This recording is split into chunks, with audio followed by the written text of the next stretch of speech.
Good afternoon. It's Friday, the 4th of July, 2025. Happy Independence Day, Patrick. Oh, thanks for remembering, Mike. Yeah, just after 1 o'clock. Welcome to UK Column News. I'm your host, Mike Robinson. My co-host today in the studio is Patrick Henningsen, and journalist Mark Anderson joins us by video link from the United States. Now, let's get straight on. Palestine Action is at the Royal Courts of Justice for what they describe as the last opportunity to stop their prescription as terrorists. This follows the agreement by the House of Lords yesterday to prescribe the group. Now, in an act of sheer hypocrisy, Yvette Cooper, amongst others, attended the House of Commons on Wednesday wearing a sash to celebrate the suffragettes, who used even worse tactics, including explosives, than Palestine Action to make their point. So absolute hypocrisy, because most of the lot in that photograph there then went on to vote to prescribe Palestine Action as a terrorist organisation. Now, we are hoping at some point during the course of the programme to have some live. In fact, Wilsey is just joining us as we speak. Wilsey, I don't know if you can hear us at the moment. Hello, so we're just down near the protest today at the High Court, and we've got a massive crowd down here. And we've just been interviewing people. A lot of people are extremely concerned that this is going to be the thin end of the wedge in terms of protests in this country. And as you can see, there's an absolutely massive crowd here down at the High Court. We weren't sure the turnout was going to be this big, but it's absolutely massive. Let's hold on one second. Let's make a formal welcome to the programme. This is Wilsey from Resistance GB. As you say, a massive crowd there, Wilsey, and has it been well behaved so far? What was that, Mike? How are things going at the court? Are the crowd protesting well? There's a lot of energy down here. You can see there are a huge amount of people. It's an absolutely massive crowd. I'm sorry that it's slightly hard to hear you down here. But you can see there's a huge crowd. They've got speakers, they've got a sound system, and I'm estimating there might be maybe 1,000 people down here. It's a really big crowd. And is there any indication yet as to what the likely outcome of this is going to be? People are very unsure what the likely outcome is going to be. People aren't certain, given that they've been talking especially about Israeli infiltration. And they say there is a lot of Zionist control within the government. And so they're worried that no matter how many numbers they have down here, that it will just be ignored. But they do have hopes. They believe that there's a human rights argument on this. And they think, hopefully, fingers crossed, they can win. But no one really knows. And does anybody know how long this hearing is likely to take? Are we going to get a result today? They're hoping to get a result today. And a lot of people are very angry at this. A lot of people are very angry at the fact that they're going to be designated terrorists. And people have expressed to me that they're happy to continue with Palestine Action despite the terrorist designation, and potentially challenging that under human rights grounds. Well, Wilsey, I'm going to say thank you very much for joining us today. That has been extremely interesting. It's great to see that number of people out on the streets. And you have sent us a little video report. We're going to put that out during Extra today, and that'll go out alongside the news programme later on. So thank you for joining us today. Thank you very much. Okay, thank you. Now, that is quite the situation there, Patrick. The issue, as I mentioned on Wednesday, is aside from the hypocrisy of Yvette Cooper and so on, wearing the sash, honouring the suffragettes at the same time that they're making this vote. Of course, the actual activities of Palestine Action, no different to others, including Just Stop Oil and others. This was not terrorism by any definition. No, this is the criminalization of what used to be legal protest in the country. And I think let's just underline the point here that the government, the Yvette Cooper, the Starmer, the Israeli lobby, they're strong-arming Parliament in order to criminalize protest on behalf of it looks like, according to their involvement with the various Israeli lobby actors, Mike, on behalf of a foreign government. Yes. So, well, look, we are going to talk more about the context of this in a little moment. But you've got more on the Palestine action situation here. as you can see, there's a shot here from the High Court, of course. So as Wilsey was reporting there, a lot more people. This was earlier from a previous hearing, I believe. So this is the scene, and there's a lot going on here. And the government is not looking good on any of this. Let's just look at chapter 1 here. Revealed how the Israel lobby got Keir Starmer to ban Palestine action. So clearly, there is activity in the background here with regards to the various Israeli lobby organizations, and they're playing a pivotal role, Mike, in pushing for the banning of Palestine action, or worse than banning, labeling them a terrorist organization here. But here's what we spoke about before, and this is what you need to pay attention to. And this is, again, from Yvette Cooper's statement here. She is the Secretary of State for the Home Department, Home Office there. The disgraceful attack on Bryce Norton, you're talking about RAF, Bryce Norton Air Base, in the early hours of the morning on Friday, the 20th of June, where I guess they put red paint on one of the... Yeah, I mean, to call it an attack is just ridiculous. An attack. They broke in and they put some red paint on a plane in the engine bay. Wait a minute, what can we say? It's that used to be considered legal and might be criminal damage. We'll get to that in a minute. But back up on screen here, saying that, here we go.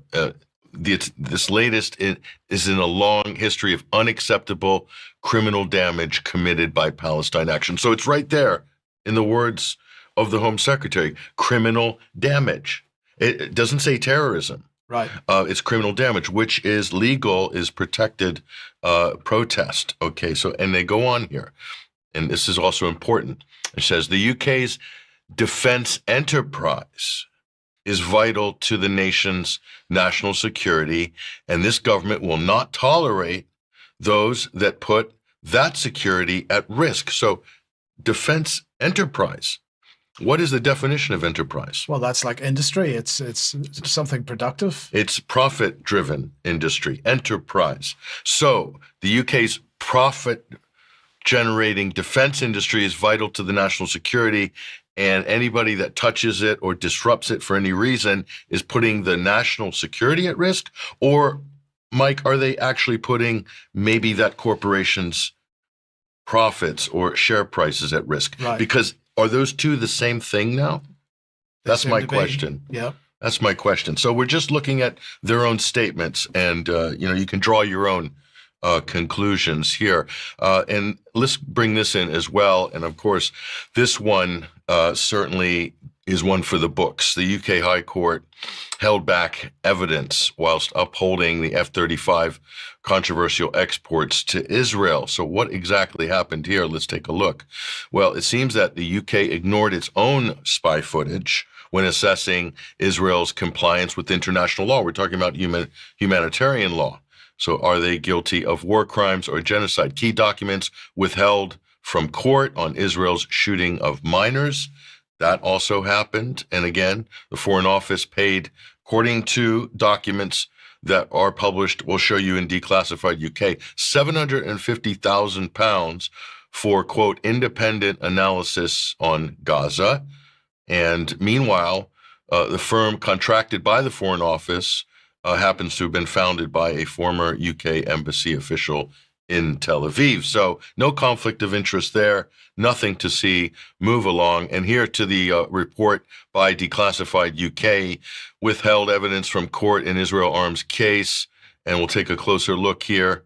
This is just stunning, Mike. Using data from CIR and elsewhere, the Foreign Office's IHL cell revealed over 400 incidents in Gaza, but found only one attack to be impossible breach of international human rights law by Israel. And that was Israel's airstrike on the World Central Kitchen convoy, which killed 7 international aid workers, including 3 Britons. That's the only one of all the Israeli airstrikes that garnered any concern in this I can't believe I'm reading this. But anyway, the other 412 incidents that were looked at, those aren't the total Israeli incidents, by the way. Those are just the ones looked at, were judged as, quote, inconclusive. As such, the Foreign Office has still not decided whether Israel has actually committed any problems or, is not complying with international human rights law in its general war conduct. And here's the one, obviously, that was left out.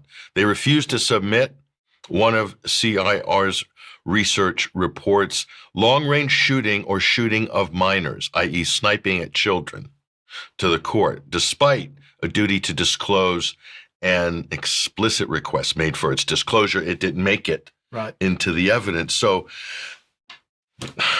I mean, what kind of a legal process is going on here? Sure. That's the question. Here's go ahead. No, it's obviously a fitted up legal process. I mean, there is no legal process. It completely subverts the legal process. We've seen this in other areas, like the fact that MI5 was prepared to lie to court recently. It doesn't matter what the circumstances were, they lied. So we're just seeing this, this is the government or the regime that has, no matter what color the political party has said, we're standing for the rule of law. Well, that's long out the window. So they're willing to dismantle the rule of law, all for Israel. They're willing to dismantle and to destroy the international legal system, the international post-World War II legal system, the Genocide Convention, international humanitarian law, to protect Israel and to protect the corporations supplying weapons to Israel as it's committing a genocide.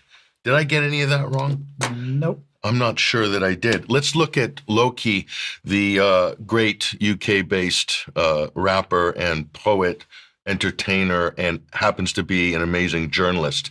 This is just a clip of a report he did recently for Double Down News. Take a listen.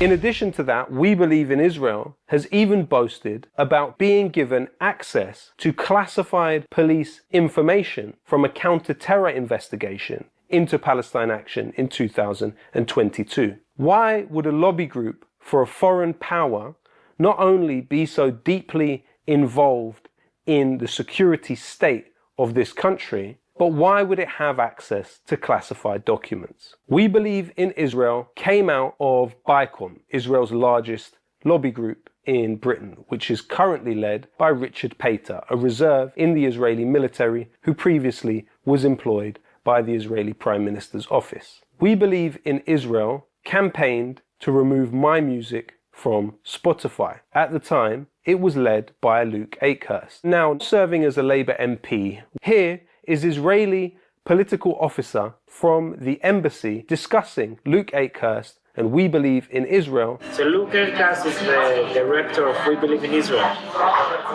He's a great guy. He's one of the best in the inside. Why are we allowing a foreign lobby group led by an alleged spy to dictate what is and isn't acceptable protest in this country?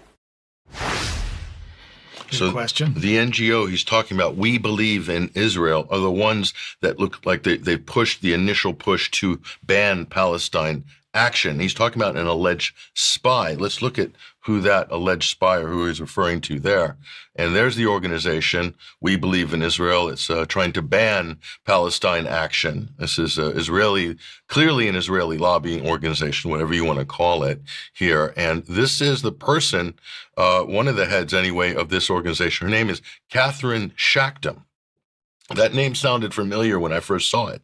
And lo and behold, it is this woman, a woman of many faces, who allegedly or apparently converted to Shia Islam and made her way onto Press TV and RTV, RT International, and other international networks, posing as a type of resistance journalist.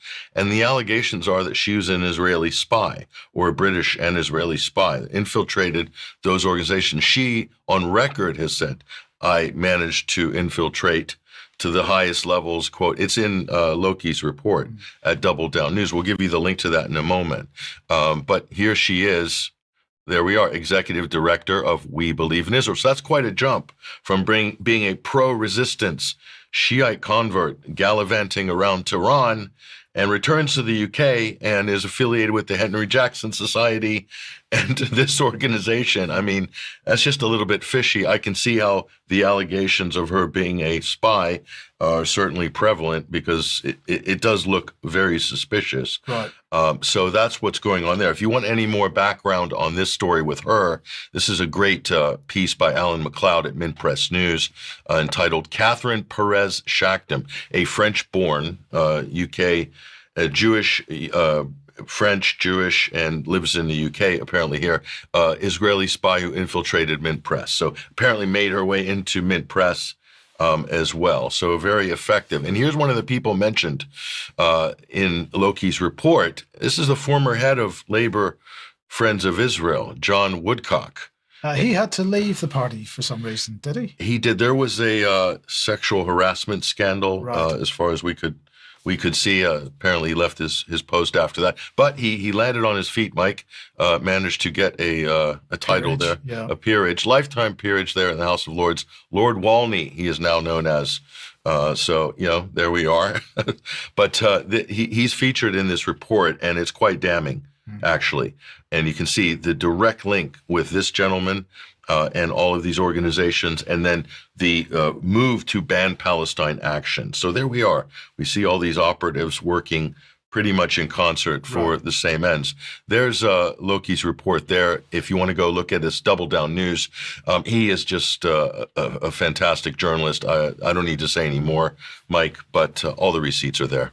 Yeah. Okay. Thank you, Patrick. Well, look, let's just have a look at some of the context behind this, because, of course, it shouldn't be really surprising that the British government is behaving this way.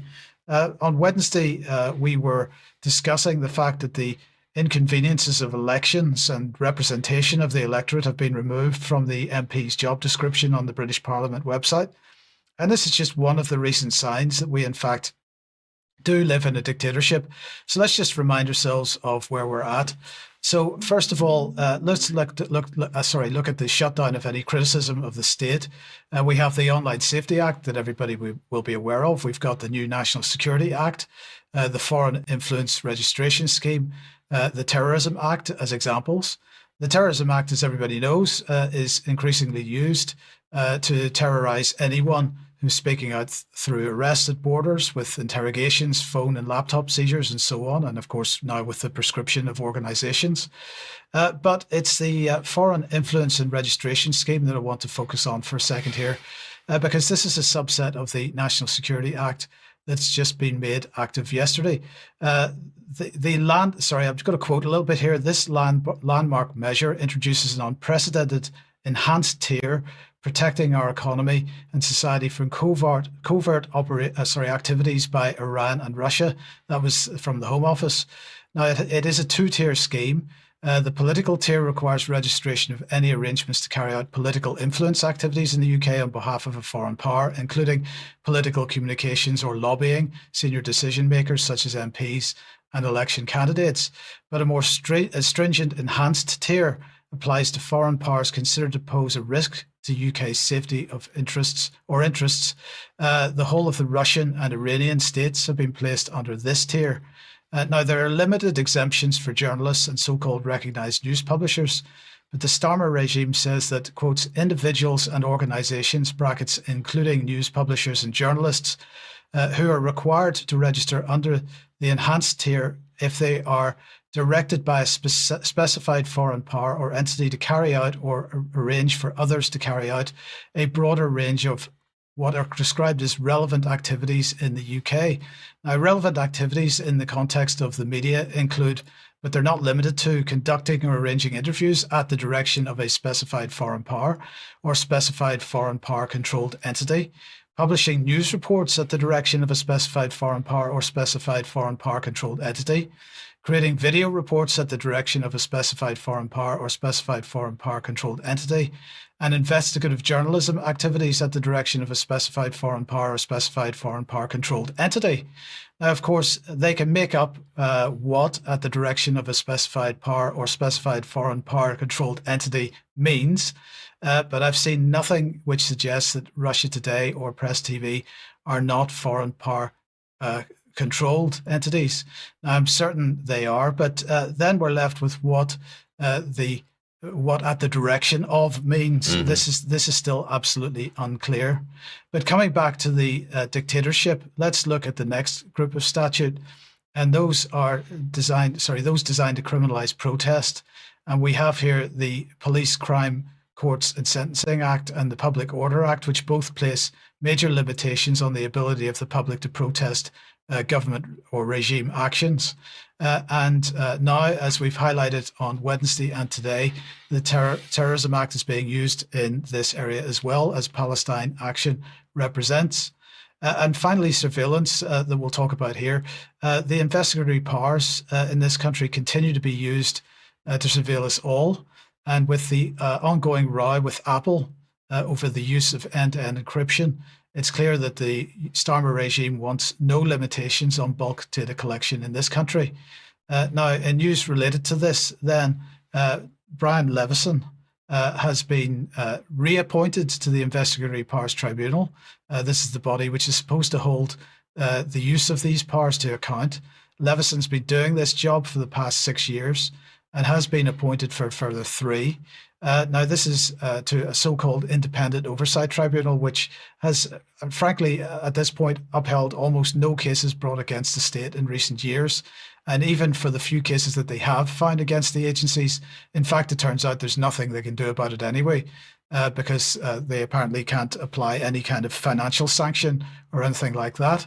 But coming back to this again, the Data Use and Access Act, recently passed, is another contribution to the dictatorship as well, as it enables the sharing of bulk data with private companies such as Palantir and others that Patrick's already mentioned just a few minutes ago, so that AI can be leveraged by the state. So this is quite an incredible batch of legislation that we've seen coming through in the last few years, although the Terrorism Act goes back a bit further than that, but it's now being used in a way that it was never intended. But let's not forget the daddy of them all, and that is the Covert Human Intelligence Sources (Criminal Conduct Act. And if you remember, the short text of this went on. It says, a bill to make provision for and in connection with the authorization of criminal conduct in the course of or otherwise in connection with the conduct of covert human intelligence sources. Now, there are apparently no real restrictions on the types of criminal conduct permitted by this act. And the range of government agencies is virtually limited that can make use of this as well. Now, it is true that there's an undoubted decline in the use of covert human intelligence sources, but they are still used. And it's in this context that I think we should be looking at the Palestine Action issue, because even if you disagree with their aims, the fact that their right to protest and express themselves is shut down in this way is as dangerous as it gets for all of us. And anyone welcoming this regime action, I think, does so at their own peril. And to add to that, Mike, what Loki shared in that Double Down report is Elbit Systems. Elbit Systems has their own corporate intelligence cell, right, which they use to surveil and monitor members of Palestine Action and then report to the government. Corporate intelligence. So this is another layer to that whole thing that you just laid out there. So Incredible. we have got ourselves in quite the pickle in this country with respect to the level of power and the degree of power that the government has claimed for itself just in the last few years. And this isn't a Labour thing. This is cross-party. It's the uni-party in action, and we really have to consider that when we are making a judgment of whether we should be supporting this court action on behalf of Palestine Action or not. And it is a dangerous situation when I don't know how many judges are going to be involved in making this decision, probably 3, I suppose. But nonetheless, it comes down to those 3 individuals. And also the continued blurring of the line, Mike, between national security and national interests, and then between national interests and corporate interests. Ergo, corporate interests become national security. Because what are we protecting here? What's all this surveillance for? Why does the government need license to break the law? Is anything in Palestine putting the UK at risk? No. No, the danger is to the entities that operate in this country. To the corporations that are based here, as well as Leonardo and other big defense contractors, which their stocks are doing very well right now. Okay, through the roof, European defense stocks. And I wonder how many people in government own those shares or have them indexed in their various funds. So the performance of these defense contractors that are killing people right now, let's just kind of put it bluntly, somehow that's in the interest of politicians in Britain, Europe, and the United States to keep the killing going. Sorry to be crude and blunt about it, but that's what it looks like. Right now, we were talking about foreign influence there a second ago. Now, of course, when we're looking at journalists who may be affected by this, there are a number of British journalists who have worked with RT and with Press TV, and those are the two countries' sort of media outlets which are absolutely on the list for foreign influence. Now, one of the people who does is seen on Press TV from time to time, if not actually regularly, is David Miller, and of course a very outspoken critic of Zionism. He's coming under increasing pressure, Patrick. Yeah, and they're all going after David. One of the reasons they're going after David Miller is because he's stood up and he has fought them and won, at least in the tribunal earlier regarding his dismissal at Bristol University. But this latest challenge is a whole nother level. We've got a video message which David posted on his X account. Everybody listen to this very closely and we'll tell you how you can help. But go ahead and roll this. So I'm here at Westminster Magistrates Court where I came this morning for the first hearing in the case being brought against me by the Campaign Against Anti-Semitism. They have accused me of sending 3 menacing tweets under the Communications Act of 2003. It was a case hearing today. There was no pleading done, and we will come back in a couple of months for further discussions and hearings before a trial date has been set for the 15th of December.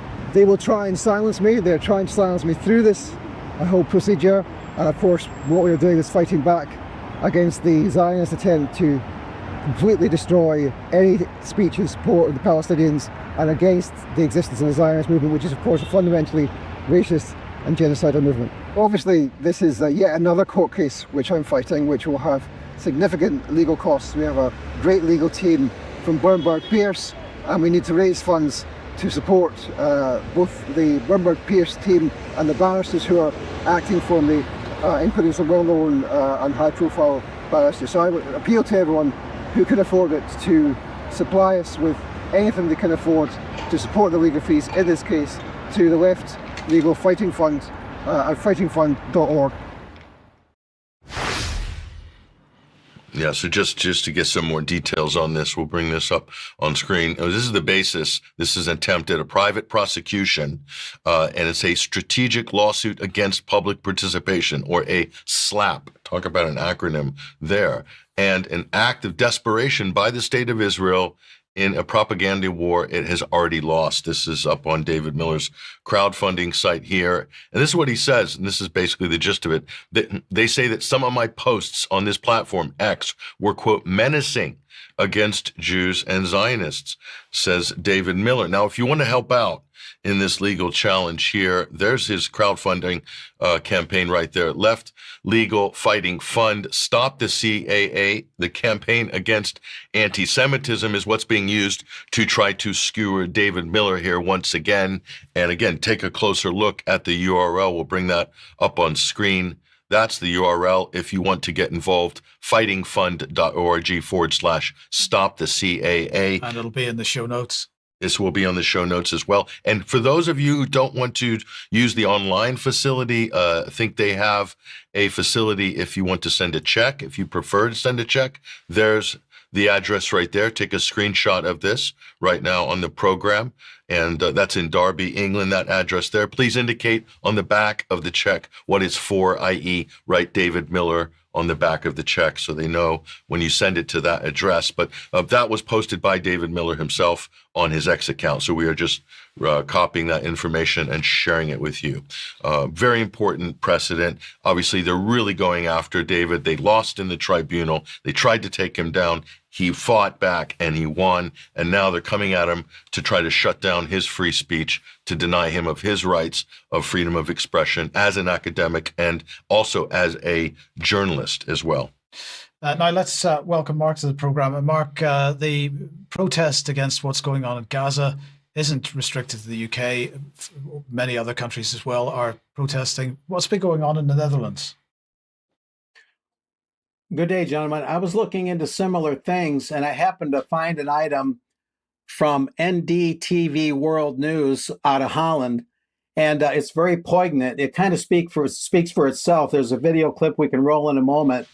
It also comes as an Irish politician who was falsely labeled as the prime minister spoke out in the Irish parliament very emotionally about Benjamin Netanyahu's targeting of children, he believes, in Palestine, with basically murder, with all the blunt force of the IDF. Anyway, this is very poignant. A lot of shoes were recently laid out, tens of thousands of pair of shoes in Holland to symbolize the deaths of children in Palestine. So let's let that roll.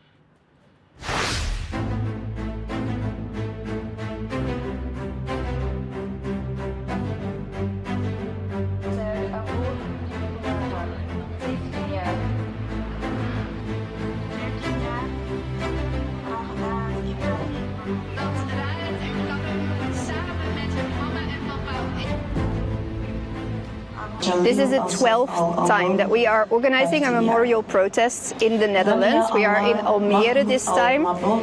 We are saying 18,000 shoes. That's the official numbers right now. But we know that more children than that, way more children than that, have been murdered.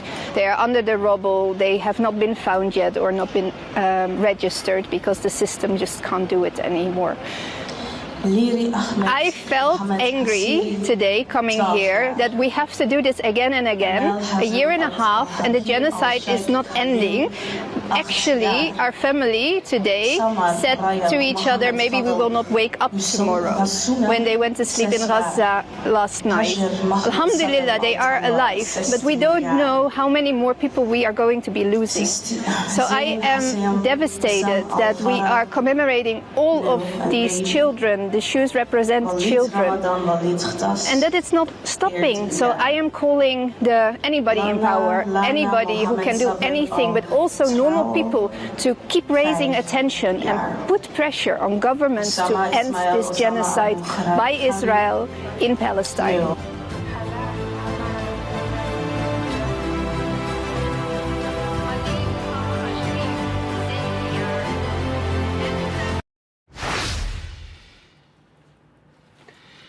So again, a very poignant reminder of the death toll in Palestine, particularly against children. As she mentioned, so many of them under the rubble, a truly devastating and tragic outcome. But of course, not unexpected given the IDF's absolutely relentless and barbaric approach to this. So that puts a lot of icing on the cake of what we've already seen. And the protests are in the United States as well, but they're pretty scattered. And of course, we always have to believe or understand that agent provocateurs or infiltrators will occasionally get into these protests and lead people to do things they otherwise wouldn't do, maybe acts of vandalism, so then they can be labeled as terrorists. That does happen from time to time. But that'll do it for now. Back to you guys. Thank you, Mark. Patrick, sticking with the Gaza genocide then? Yeah, I'll give you an update on that. And just to let you know, there are good people in Holland. Yes. Don't let the Secretary General of NATO give you the wrong impression of that country. There's wonderful people in Holland, and we just showed you one of them there. Now, let's bring this up here, and just so people are aware, this is no longer speculation. It's not video tricks you're seeing on social media. U.S. contractors say their colleagues are firing live ammunition at Palestinians seeking food in Gaza.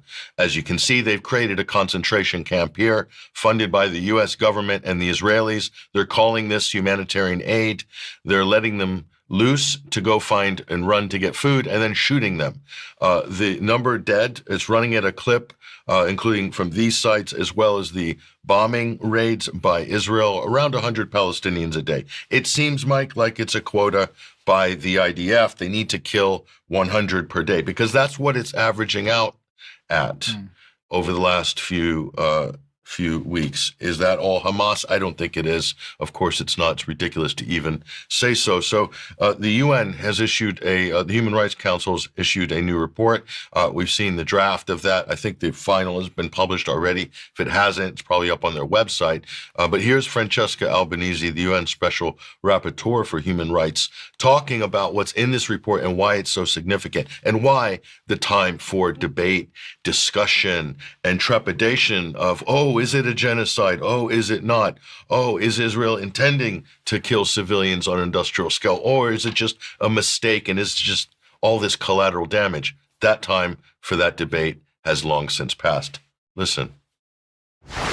My report exposes a system, something that is so structural and so widespread and so systemic that there is no possibility to fix it and redress it. It is to be dismantled.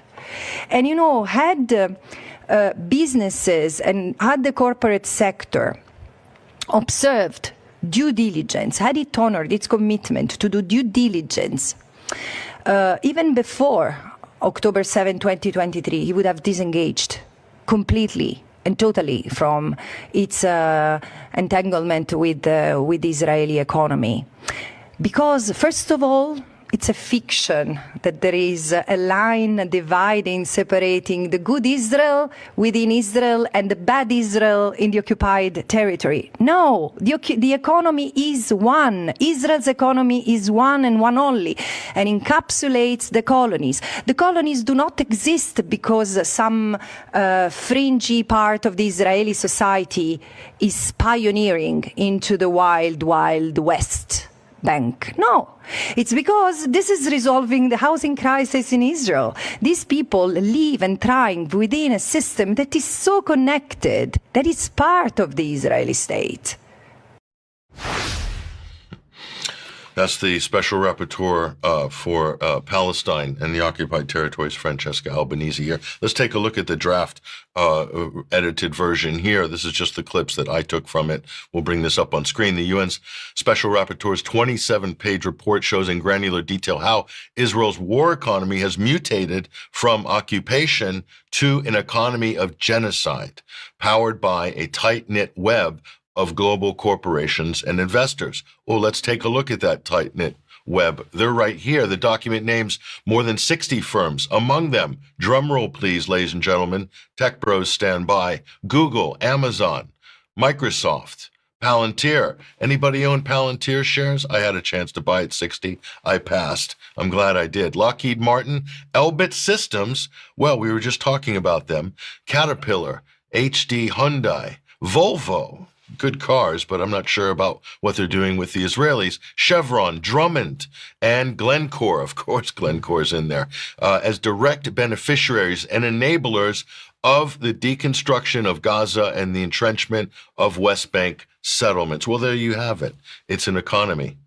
So it's beyond debate. And why there is not sanctions already, why there is not full-blown embargo on arms. They're in violation of the Arms Trade Treaty. UK is signed to that, right? The Genocide Treaty, Genocide Convention, UK is signed to that, as is the United States. They're fully in violation of all of that. So why are our governments still shipping weapons? And shipping anything? Everyone sanctioned South Africa for far less in comparison, although the apartheid regime was bad, although it was brutal. But they weren't doing anything near to the level of violence that Israel has been doing for the last 20 months. So what are we waiting for? That's the question. That's a good question. Okay, let's leave that there now and move on. If you like what the UK column does, we do need your support. I want to say thank you again to everybody that does support us. But if you look on the front page of the website, you'll find a link to the support page. We do need your help, as I say. A reminder of the interview that went out at 1 p.m. yesterday with Professor Gloria Moss. This is looking at the situation in universities and so on. So do have a look at that. It's described as a higher education crisis, and of course that's exactly what it is.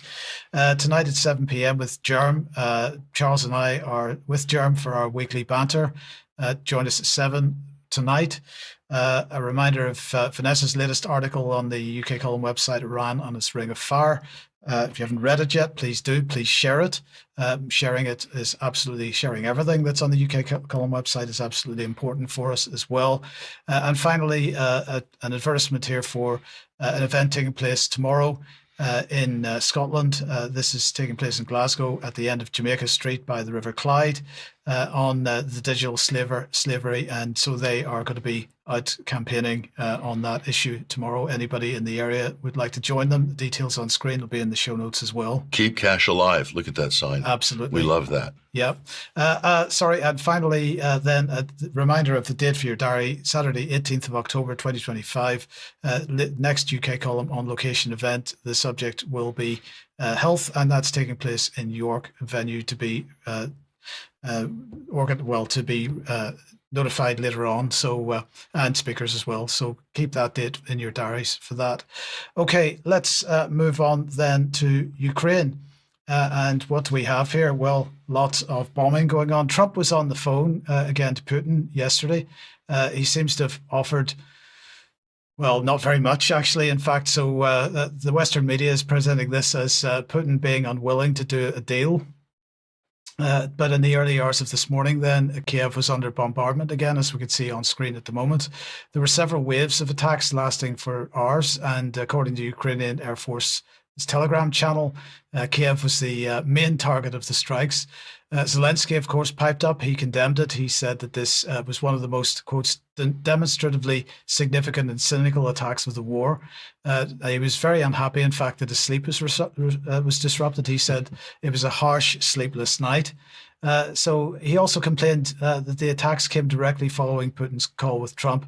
And he wrote on his Telegram channel that Russia once again demonstrates that it does not intend to end the war. Now, in related news, Mark Rutte, Secretary General, gave an interview to Fox News on Wednesday. Now, let's just get a feel for how unhinged he actually is. And then to Lavrov, I mean, he is foreign minister of Russia, I think, since the birth of Jesus Christ. And since then, anything useful came out of his mouth. So let's not pay too much attention to Mr. Lavrov. This is just quite incredible to be coming out of the mouth of Mark Rutte, the biggest propagandist on the face of the earth, as far as I can see. I could also interpret that as he's basically inferring that Sergei Lavrov is the Messiah. So if that's the case, we should organize some Lavrov prayer candles. They're coming to you by next week, so look out for those. Okay. Well, anyway, Rutte's main message for the United States was around his continuing whinging that Trump appears to have withdrawn support for Ukraine. In fact, the Department of Defense has only announced a pause in deliveries of some weapon systems, including Patriot missiles, precision-guided artillery shells, Hellfire missiles and munitions compatible with F-16. I mean, the F-16s are being shot down, so it hardly matters. But anyway, Rutte said, I totally understand that the US always has to make sure its interests are covered. When it comes to Ukraine, in the short term, Ukraine cannot do without all the support it can get. I understand the US has to take care of its stockpiles, and at the same time, we have to allow for some flexibility here. Europeans, in the meantime, are really stepping up. Well, my question, Mark, if we can bring you back on screen, is are they stepping up? Well, that is certainly the plan. There is a major move in Europe, and I mentioned it. We can show this first slide. I mentioned it in a couple of reports ago on the 20th of June when I talked about a Bilderberg attendee citing the Savings and Investment Union as part of a greater stockpile of cash and credit to leverage or collateralize to completely revolutionize and enlarge European defense. And that is to be based on largely European production and far less reliance, they say, on American weapons and American weapons systems. Let's go back to that first slide, because that's the important report. the European Commission, unveils the White Paper for European Defense and the Rearm Europe Plan and Readiness 2030. The Commission and the High Representative have presented a White Paper for European Defense as part of the Rearm Europe Plan, an ambitious defense package providing financial levers, including the Savings and Investment Union, to EU member states to drive an investment surge in defense capabilities. So this is about rumors of war, the possibility of war, real war. It's about basically basing the entire planned economic boost of Europe and basing it all on defense and military. It seems that we cannot have peace and economic prosperity at the same time. We have to put the entirety of Europe on a war footing, a war production footing. Only then can we have that military-based, relatively good economic health, economic vitality. Anyway, here's some key quotes from that European Defense and Rearmament Plan, Readiness 2030. This plan also relies on the European Investment Bank Group to widen the scope of its lending to defense and security projects while safeguarding its financial capacity. On top of unlocking substantial funding, this will send a positive signal to the all-important markets. And we have another call out, I believe, from that same plan. And this relates again to that Savings and Investment Union, providing further validation that that's happening. Public investment alone will not be sufficient to fill the defense industry's investment needs, from startups to large established companies. For this, the Savings and Investments Union strategy will make it easier to mobilize private savings into more efficient capital markets and channel investments into critical sectors of the economy, such as defense. And they're saying for now in this report that the Savings and Investment Union would be putting forth money voluntarily from European savers, everyday citizens and their savings accounts and their time deposits and things like that. This next slide is basically just a source that people can access from the show notes. This is a very in-depth report in a lot of ways, the economic impact of higher defense spending. And it admits pretty clearly here that Europe will go significantly into debt and incur much more debt to do this European-wide major defense manufacturing rearmament plan. And so that's very significant to keep in mind. The next slide also reiterates from a couple of reports ago from me, the Bilderberg link, leveraging or collateralizing the savings of Europeans, which numbers in the tens of trillions in the amount. That came up initially in this European Financial Stability and Integration Review Plan that Maria Albuquerque, a Bilderberg attendee this year in Sweden, announced on the eve of Bilderberg. So we've got solid proof that they're going to leverage savings, and it's just a matter of how they'll do it. The next thing is just a basic graph. I only have one of these. It shows from 2014 to 2024. That was the initial commitment a little over 10 years ago for 2% of GDP to be spent on defense by European countries. And by the time you get to 2022, where Russia invades Ukraine, you see the speed up and increase of defense spending from NATO countries. And so another key point here is that it's pretty much all predicated on Ukraine and Russia. Russia is this big threat. They alone wore the black hats when they invaded Ukraine. Therefore, that's kind of the whole central motivating point of this is Ukraine wears the white hats. They can do nothing wrong. And so because of what happened to them, Europe must rearm in a very broad and long-term sense, with profiteering being at the top of the game. Anyway, there's some other important aspects to cover here on breaking defense. This is a trade journal. Let's look at this. There was a recent Paris Air Show where a lot of these, of course, weapons are put out like in an exhibit kind of way. Europe is pouring money into defense, the headline says. Can U.S. firms reap the reward amid transatlantic tensions? And so the U.S., of course, is chomping at the bit now that it motivated Europe to spend not just 2%, but up to 5% of its GDP, European nations, on defense. But that's a 10-year timeline. That's supposed to be up to about 2035. They're giving them 10 years to reach that 5% threshold, But the Financial Post noted in this 27 June item European allies are wary of buying American as they plan this defense buildup. So the U.S. may or may not totally cash in on this rearming and remilitarizing of Europe, where they're going to try and build the entire economic prosperity of Europe pretty much on military matters, the armaments, AI systems, ammunition, you name it.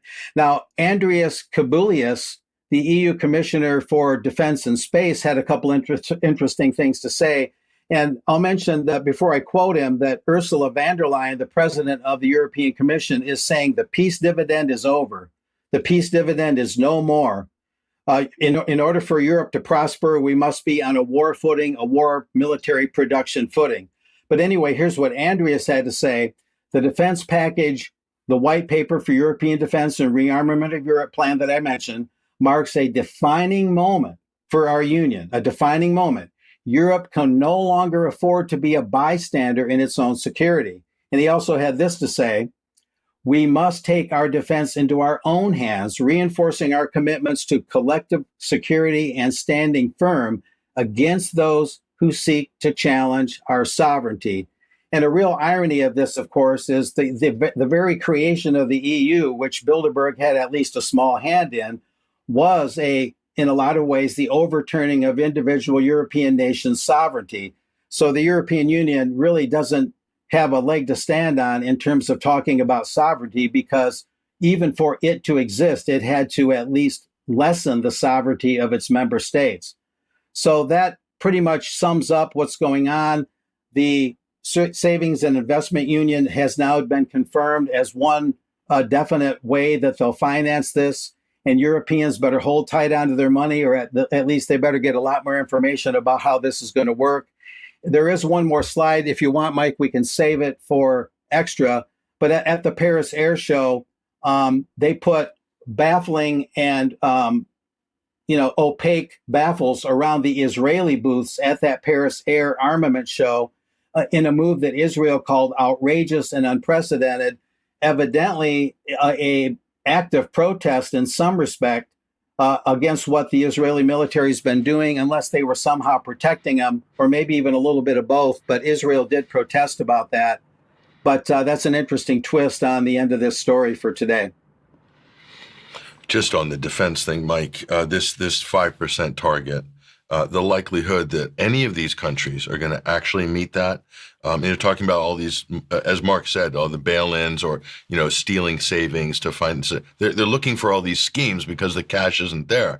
Italy's doing about 1.5% at the moment, and they're so desperate to add to the NATO tally. There's a bridge that's planned to join the mainland Italy to Sicily, and Meloni's trying to bundle that in as a NATO expense in order to get up closer to her 5%.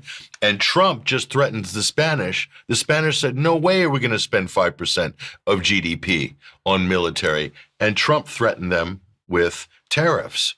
So talk about an attack on sovereignty. The United States is going to determine whether you're going to go into massive debt to pay for this bloated 5% defense budget to fight a phantom menace, the beast from the East. Talk about an attack on sovereignty. So you can't decide what you spend your money on anymore? Is this the new Europe? It absolutely is, yeah. Unbelievable. No, it is the new Europe. And, it's absolutely clear, Patrick. The UK claims to be spending 2.5% already, 2.7%, whatever it is at the moment, and they say they're going to go to 3.5% or whatever. In order to even come to that number, they are including pensions in the figure. So and I'm sure all the other European countries are doing something similar. Yeah. So we are faced with a Russia. If Russia is our enemy, which I absolutely say they are not, but von der Leyen and the rest and Starmer claim that Russia is our enemy. Now, Russia has weaponry with much smaller defense budget than the weaponry that we can't even get near. And so, do these people really expect Russia to sit back and wait for the 20 years that it's going to take to get for the West to get up to a level where they could actually seriously prosecute a war against them? Or are they just going to ignore us? Or what are they going to do? Well, if it takes 20 years, Mike, then that's just about right, because every 100 years, Europe decides they're going to try to invade Russia, and it gets the same result every time. They run back with their tail between their legs. So let's set our watches for 2040, and let's do Operation Barbarossa again, and Napoleon trying to take Moscow. That went well, didn't it? So, I mean, this is just like ridiculous. What is the problem with Europe? What is this obsession with having to go to war with Russia constantly? Yes. Why didn't they just roll back NATO? And so this is just unbelievable. NATO's a joke, okay? This is all about interoperability. We know it doesn't work. And how many tanks does NATO produce collectively in a year in Europe? The European side, 100? Yeah. What is Europe? We don't have the productive capability. What does Russia produce in terms of tanks in a year? About 1,500, 1,500 a year. The whole of Europe can't even do a tenth of the Russian production. Are you guys kidding? That's Seriously. And despite sanctions. By the way, Seriously. let's just remind ourselves of that. Like, what world are you living in? But your stocks are doing good. Your portfolios are doing good. Index funds, you're making money. You'll be able to buy the third or fourth house and maybe buy the yacht. So everybody's happy, right? Because that's what it's all about. Absolutely. Mark, let's come back to you. Now, was it last week, I think you were talking about Chatham House and the sudden interest in Korea, in the Korean Peninsula. Now, the event has since taken place. What happened? Well, I was able to cover it July 2nd virtually, and it was called How Should Britain Build Influence and Impact on the Korean Peninsula? It included Colin Crooks, interesting, unfortunate surname, UK Ambassador to South Korea, Edward Howell, Korean Foundation Fellow, Karen Maddox, head of Northeast Asia Department, Foreign Commonwealth and Development Office, moderated by Simon Smith of the British Korean Society. And I took some original photos with screenshots here. There's Colin Crooks to the left, Karen Maddox in the middle, and Edward Howell to the right. I didn't happen to include Simon in that. But there is some B-roll here that we can show if you'd like, and I can just give it a very brief outline for the time we have left. Colin Crooks talked about a bilateral free trade agreement with South Korea and said that that's in the works. And he said that Russia has positioned itself as an enemy of South Korea, allegedly. South Korea, to the far east side of Russia, is geographically close, he mentioned, to Russia.